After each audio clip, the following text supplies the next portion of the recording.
Well, for me, when I'm looking at designing an assessment, particularly around labs on a practical lab session, what's most important to me is that I look at their practical skills.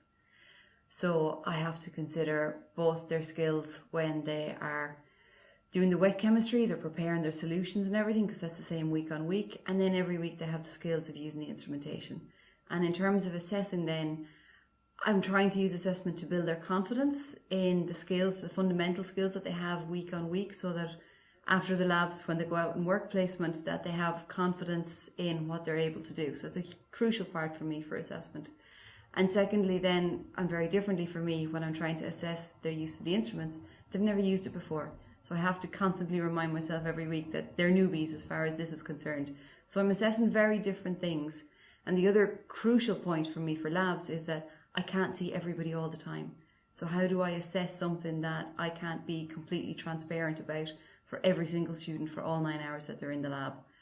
So with those things in mind, we decided that firstly, unfortunately, the practical component of assessment of the labs, while they're crucial for me that they get them, from a weighting point of view, from an assessment point of view, they're lower because I can't assess everybody all the time.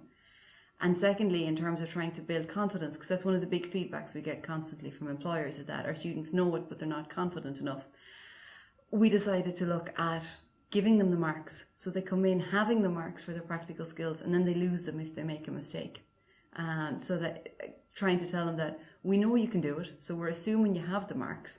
And then it's if we catch you making a mistake, or we might decide a week to blitz a certain component of a practical skill, and so I'm watching just for that all the time. But that, I think, helps our students to have that confidence.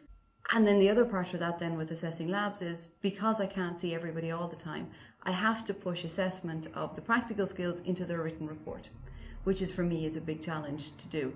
And what I'm quite conscious to do in the lab report is not to assess again their theoretical knowledge, because I've assessed that in the module which comes separately, but to assess how they apply that theoretical knowledge to the practical skills. So we've done a bit of work around designing a reflective piece where they themselves self-assess how they got on in the lab and what mistakes that they've made. And then I can build grading into that component. But secondly then, that we take a lot of the assessment weighting away from the theoretical aspects and put it into how they analyse the data. Because that's the other thing I want them to know at the end. So assessing for what I really want them to get out of the lab has kind of been my focus the whole way through.